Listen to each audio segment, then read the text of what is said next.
Hey everybody, welcome to another episode of Cougar Dash. I'm Cody Schoeler here with my co-host, as always, Ryan Root. We're back to talking about football this week, despite the fact that there's nothing going on.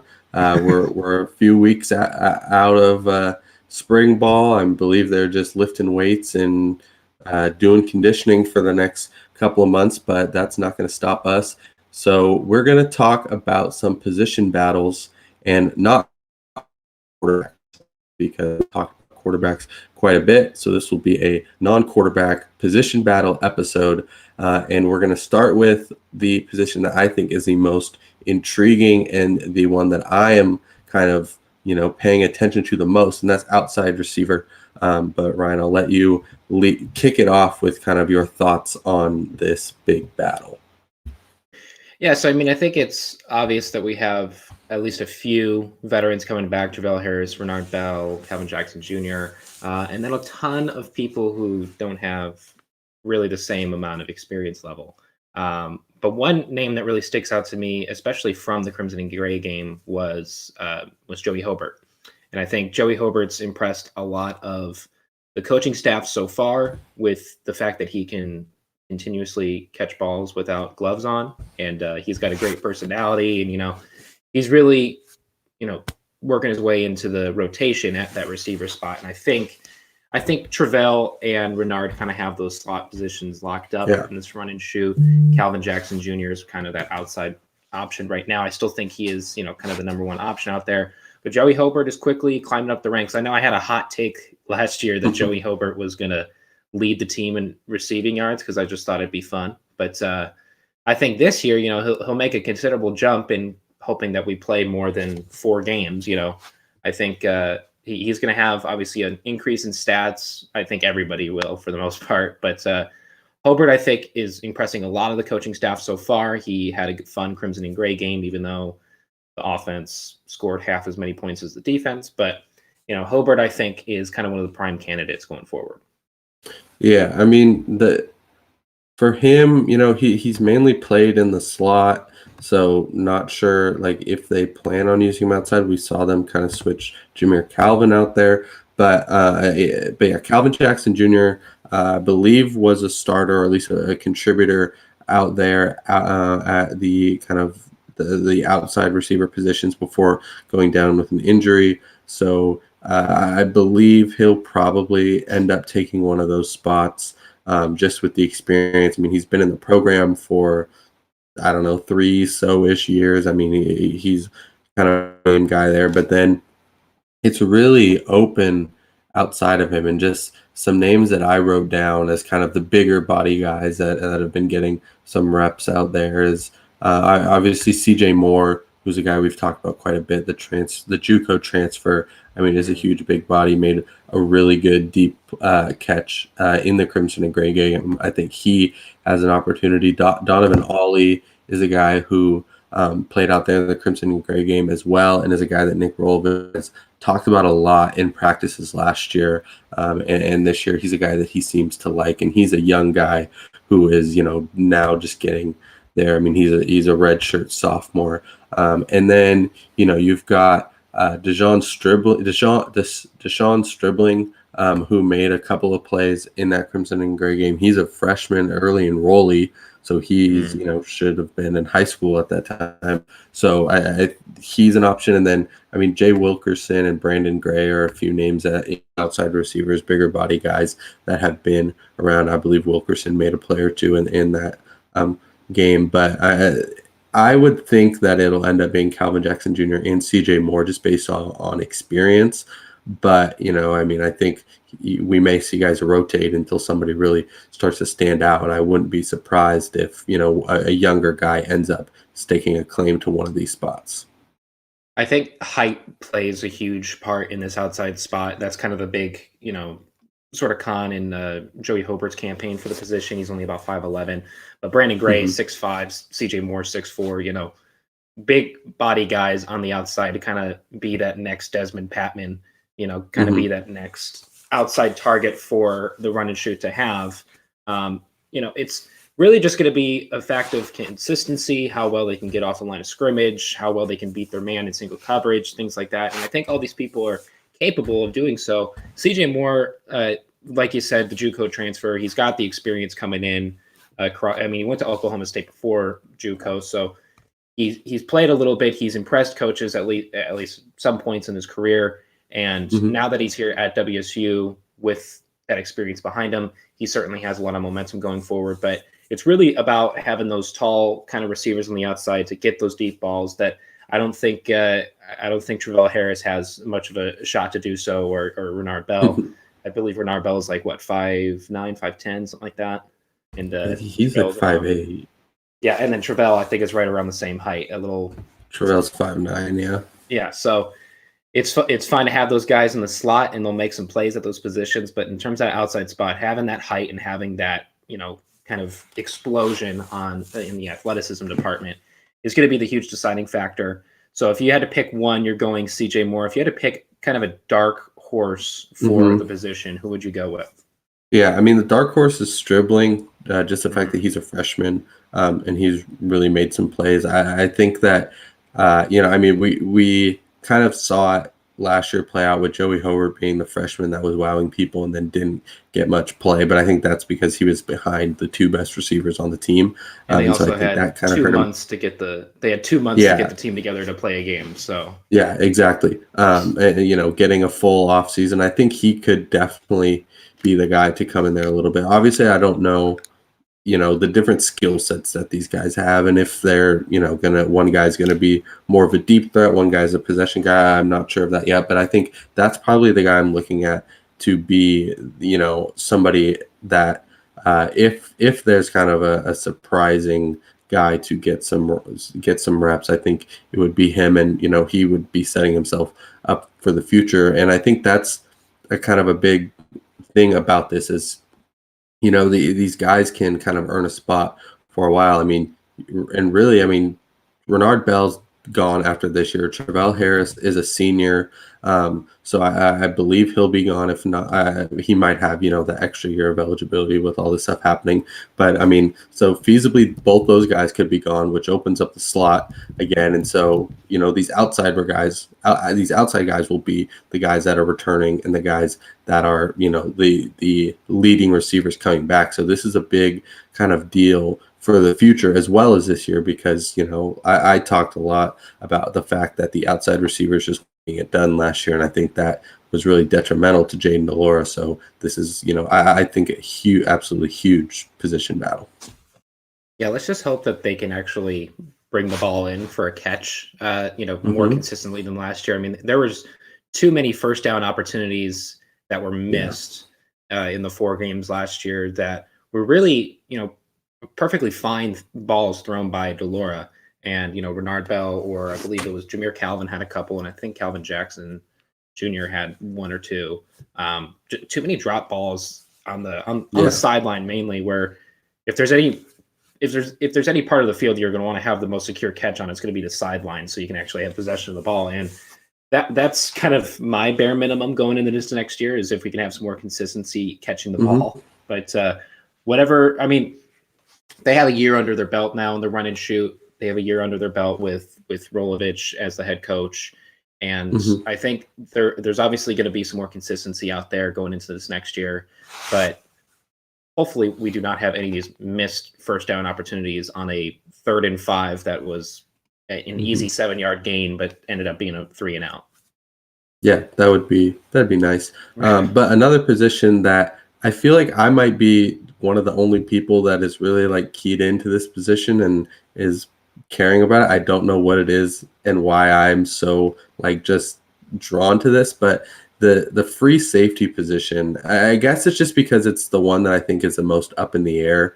At other defensive positions, there are battles going on, but you kind of know the names, or it's veterans kind of trying to hold off a younger guy. But this is completely up in the air. Aiden Hector, who is a guy who played quite a bit there, he entered the transfer portal. So did Tyrese Ross, who many expected to kind of start the season at that spot before he was kind of out for a while. He's also in the transfer portal.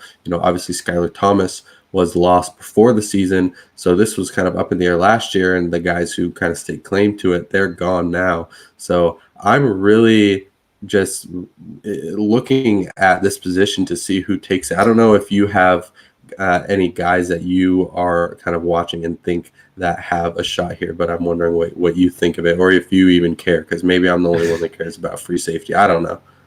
No, it's a decent question because going forward, I mean, this defense has to figure out a way to obviously figure out going forward how they're actually going to get stops out in the field. I mean, just from the first half of the USC game alone, I think it shows that the secondary was not nearly to the same pedigree as they were years ago. It really sucks to have Aiden Hector leave the program, considering that he playmaker had a ton of just a ton of experience at that position at I'm trying to remember the high school that he had gone to beforehand, but great talent that we lost to the transfer portal. But I will say there is one spot that intrigues me, and it's Jaden Hicks. I think Jaden Hicks, I've been a fan of Jaden Hicks ever since we kind of did the recruiting episode. I think his athleticism and his size at that safety position would help WSU in the future. If I think that he's going to be a starter in the upcoming season, that's a little harder to tell. But Jaden Hicks is a name that I kind of like. Jabril, I think, is another spot that can kind of maybe make a difference at that spot. It's all about who can kind of fluctuate between corner and safety. I mean, I don't think Shaw Smith Wade can really make that jump over to safety. I don't think Armani Marsh can make that jump to safety or anything like that. But it's really making sure, because correct me if I'm wrong, is Isom playing the free safety spot? I believe Isom's more of strong safety. More of strong safety. Okay, so that kind of changes a little bit with Jaden Hicks's. Yeah. I mean, I think they're pretty interchangeable. Like, I don't even think they're listed at free and strong. I think they're just safety. I just know Isom is a bit more in the box. So I think honestly they'll just play the two best guys.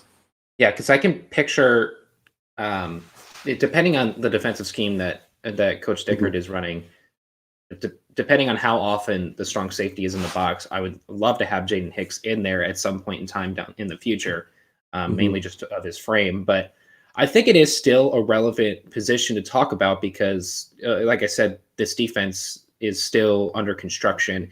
Outside of, Jahad Woods, there's not a ton of veterans on this team. I mean, Justice Rogers is another guy, but those are both linebackers. This secondary, we're all kind of high on Shaw Smith Wade last year, and I think he's going to see a considerable amount of minutes or considerable amount of plays. Sorry, I'm in basketball mode with the NBA playoffs right now. He's going to see a considerable amount of snaps at that spot, but it's really just about the interchangeability. Like I said, at the position, I like Jaden Hicks there with his size, but who intrigues you the most at that safety spot? Yeah, I mean, I knew you were going to bring up Jaden Hicks. I have so to. That doesn't surprise me. Yeah. But I think one of the reasons why this position battle might be going under the radar to everybody except me is just the names that are battling for this position aren't really notable by most means. I mean, you mentioned Khalid Jabril. He's one of the guys that I had in that. But the other two guys that I think just from watching the Crimson and Gray game were guys that stood out were Hunter Escorcia and Tanner Moku. And Moku, I believe, is more, he was, in the box type of guy, great tackler. And then Escorcia, he's the guy who filled in the final game of last year when Hector was out. And I mean, they had everybody out, and the Escorcia, I believe, was a true freshman that was kind of just thrown in there. I mean, they only had two active safeties, I believe, in that game. So he played a bit last year, but he's my guy that I think will win this. I mean, I think that whatever experience he did get, but just being in that spot and being kind of that guy last year, I think helps out. I think he is kind of the front runner at the moment. But I think it does depend on how they choose to scheme it, because I think Moku, I don't know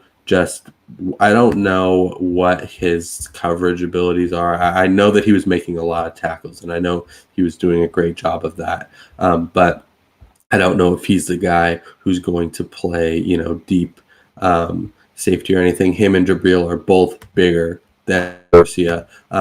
But I mean, so that's the guy that I'm looking at, Escorcia. And like I said, he's a young guy, so he could be a guy for the future. I mean, he's just a sophomore, and eligibility didn't count last year, so he's technically got 4 years. But I wouldn't be surprised if Moku ends up making some plays in some capacity, because he was a guy who was hearing his name called a lot in that Crimson and Gray game. So outside of Justice Rogers, who are the ones who made interceptions during the Crimson and Gray game? Do you know?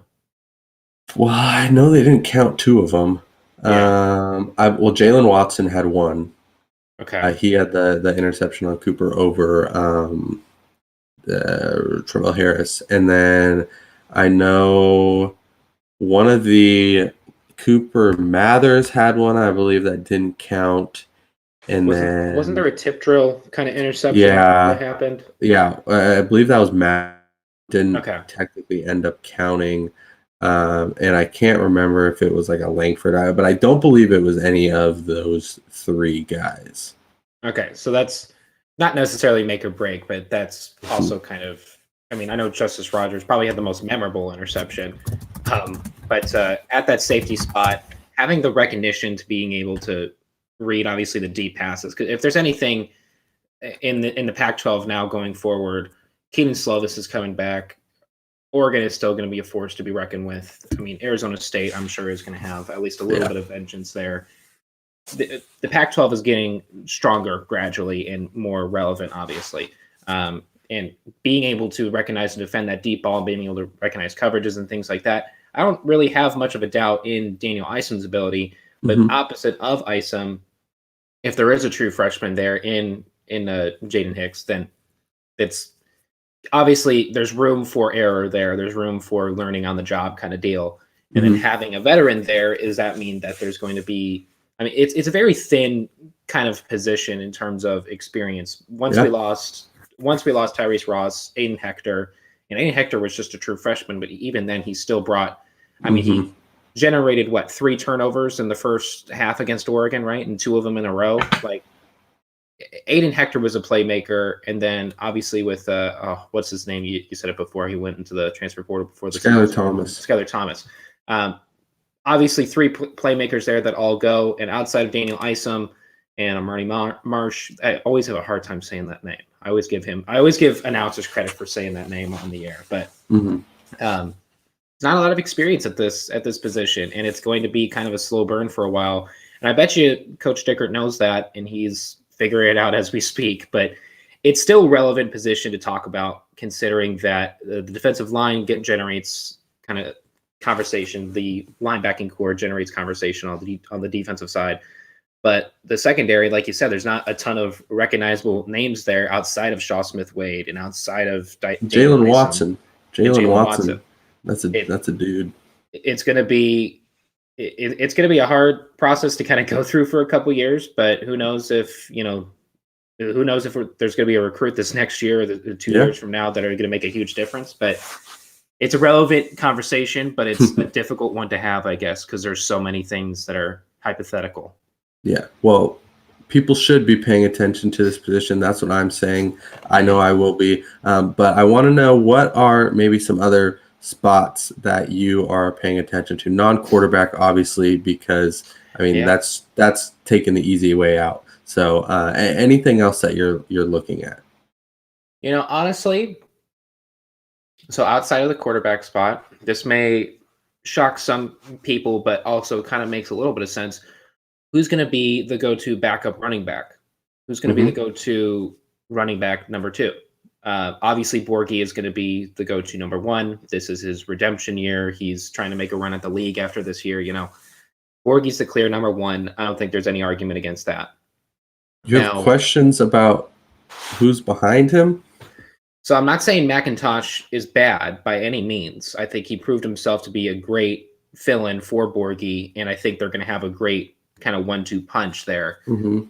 That being said, Cannon Katzer had a great Crimson and Gray game, and he's impressing. Not only is he impressing the coaching staff, he's been impressing Borghi. He said in press conferences that he is absolutely playing his butt off. Now, I don't think that he's going to take over for McIntosh, going forward. I think he might I think McIntosh and Katzer might kind of interchange between the two. I think there might be a 3 running back rotation with obviously Borghi taking 2/3 of the snaps. So Mhm. that's a position that intrigues me because with this run and shoot offense, generating run momentum before the ball starts going through the air is kind of everything going forward because establishing the run at this point is kind of step one. I mean, we had a trial period with the running shoot this last year. Jane Delora did have moments of high praised moments, but it did not last the entire 4 games. And if Borghi was out there, there could have been another win on that tally. You don't know. But establishing that run game, I think, is important going forward. And Cannon Katzer, like I said, has impressed the coaching staff so far. He's impressed McIntosh and Borghi. I think that's another position battle to really pay attention to. But who knows if Katzer is going to get more snaps than McIntosh, or I think a lot of people are thinking the opposite. But that's a position battle that intrigues me at least a little bit. Yeah, I mean, I think McIntosh is locked into that number 2. I mean, he was one of the Right. top 5 running backs in the conference last year. I think he's still probably a top 10 guy, and I think him and I Max just think Borghi are the Katzer best might 1-2 have punch. Yeah, Katzer might play a part in some of those third down conversions that yeah, McIntosh he is could still resting over or something like Yeah, that. he could play. I mean, I think he's more of a guy for the future, being a young guy, but he certainly has impressed people. So we'll see if he gets rest. But a position, and there's an that I don't think people are really paying attention to that we don't have to spend much time on. But the right guard position, I believe, is up for grabs with Josh Watson not returning. So that's, I mean, Okay. that's a starting position. One of the only like few starting positions that's truly up for grabs with nobody kind of no starter returning. Obviously, an important position because of just the offensive line being so integral. But I mean, at the end of the day, the offensive line is solid, and whoever steps up in that position is going to just be a good piece. They don't have to, take it all on. But there's a handful of names. I'm interested to see Cade Beresford, who I believe took some snaps in at guard despite mainly being a tackle. Maybe he takes it, but then Gomness and McGinns are in there as well. But we don't have to spend too much time on that because guards are not the most interesting. But another thing that I'm also looking at is not the starting edge rushers, but the rotational guys, the guys that get in, Mhm. because with Willie Taylor, Ron Stone, and Brennan Jackson, those 3 are solid. They played really well last year, and those are going to be guys that get a ton of reps, obviously. But I mean, just the defensive line in general, bodies are in and out, especially the way Dickert likes to do it. And so I'm looking to see who steps up and can be a good situational pass rusher. I can come in and can make some plays because this is a group that has needed that for a long time. So, I like Quinn Roth, who did really well in the Utah game at the end of the year. Moon Ashby, Gabriel Lopez, and Justin Lorenz are all young guys. I believe they might all be I believe they might have all been freshmen last year, or at least they can't be much older than sophomores. And so, they've got a year to get bigger, put some weight on, and see who can make some plays. And then that's not even to talk about all the true freshmen that are going to be coming in. So that's what I'm going to be looking at, is just who can come in and make some plays and get to the quarterback, because that's incredibly important. Yeah, obviously it's going to be that's going to be kind of the main engine behind the WSU defense, at least right now, is that Mm-hmm. pass rush. I mean, the linebacking core, I think, is obviously still solid going forward, but being able to get to the quarterback, I know it was a position that we were really questioning last year. There was, a lot of inconsistency there, but having a good pass rush on a defense, it can really cloak over having a bad secondary. If you get to the quarterback before he even sees what's going on downfield, then that can help a good chunk of the time. Now, back to what you said about the offensive line. I was considering that as well. It's still obviously a great unit. It's one of the Yeah. best units, I think, in the Pac-12. Outside of Brian Green, Liam Ryan, Abe Lucas, trying to figure out that guard Jarrett spot. I mean, Kingston. Jarrett Kingston's the other starter coming back. is the other starter coming back? Okay, so I've been trying to look on the offensive line roster here and look at some recognizable veterans because I doubt a freshman is going to make that leap to the guard spot. But I Yeah. recognize. Let me see if I can pull it up here one more time. Seth Yost. I don't know what position he mainly plays on. Judging off of his size at 6'7", Yeah, probably I plays think he's a tackle. tackle. I think Um, it's Gomness and McGinn's that are or is were that largely McGinn's? Okay, battling I'll let you over know. it, but For years, I pronounced it my jeans, just as like a joke. Me and my friends, anytime we went to a Cougar game, we saw him on the sideline. We're like, "Oh, it's my jeans," because we just yeah. didn't know how to pronounce it properly. Yeah, I think those are the guys taking snaps, but I think Beresford got in there. He's also tackle. But yeah, I mean, they don't have guys listed at guard, so you kind of have to guess, but somebody's got to play there. Yeah, I guess there's Blake McDonald here. Could Mhm. be. I mean, he's still 6'5", but Yeah, I don't know the exacts, obviously. because I guess you want him to be agile enough to kind of move Yeah, around on trap plays and whatnot. But yeah.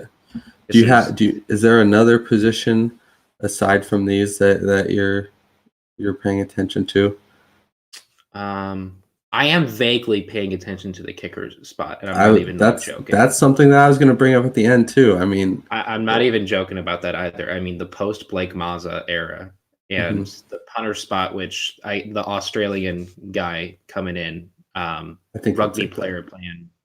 I think it's a rugby player playing punter, which that's about as best as you can get outside of American football to get a guy to punt the ball. Maybe a soccer goalkeeper or something, but no. So that I'm not entirely intrigued in, but the kicker spot. I mean, this is a Blake Mazza fan club here on the show. I mean, we wish him all the luck at SMU, and it's going to be hard to watch a Cougar game knowing that he's not going to be the one kicking the extra points. But it vaguely intrigues me at least. Yeah, I mean, there's going to be some not some doubt, but some wonderment when a guy goes to kick the ball now. I mean, when Blake Miles was there, I knew it was going in almost every time. I mean, he was one of my favorite players on the team. But yeah, I mean, the kicker spot, it's a position that you only think about when you really need it, and you take for granted. Yeah, you only really notice it when they suck. But I mean, yeah, that's certainly an important position. And then one last thing, it's not necessarily a position battle, but I'm really interested to see what happens at linebacker because I think they have a lot of talent and they only play two guys. I mean, Jahad Woods has to start. Justice Rogers has been doing it forever, but they got Ben Wilson, the transfer from TCU. They've got Travion Brown. They've got Dylan Sherman. I mean, they've got a ton of guys at linebacker. And so I'm interested to see how they use them. And some of them might be more for the future, but that's an absolutely loaded position group with more guys than they have spots. If they're only running two linebackers, I know there's 3-4 and there's a 4-3. Does that mean they're running like a 2-5 or something that I don't know about? 4-2-5 with it's dime package with the nickel. Okay, gotcha. Yeah, that makes more sense. But so I mean, maybe they'll do some base and do three linebackers. I know we've seen 2 years ago Travion Brown play the nickel against more run heavy teams, but I mean, I just think they have so much talent at that position, and they would be insane not to try to use as much of it as they can. So that's another thing you probably won't really see that until the games happen, but that's something else to make note of. Do you have any final thoughts before we wrap up? It's going to be I think there might be a lot of positions this next season that are a little trial and error. And I think a lot of that's probably going to be at the D-line spot in terms of like the rotation guys, like you were saying.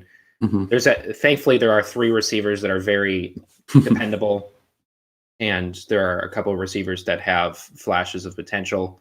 Running back spot's pretty locked up. Secondary is very under construction, and it's going to be a little bit of trial error. It's going to be obviously a rebuilding period, but man, I miss Blake Mazza. That's my last statement. Yeah.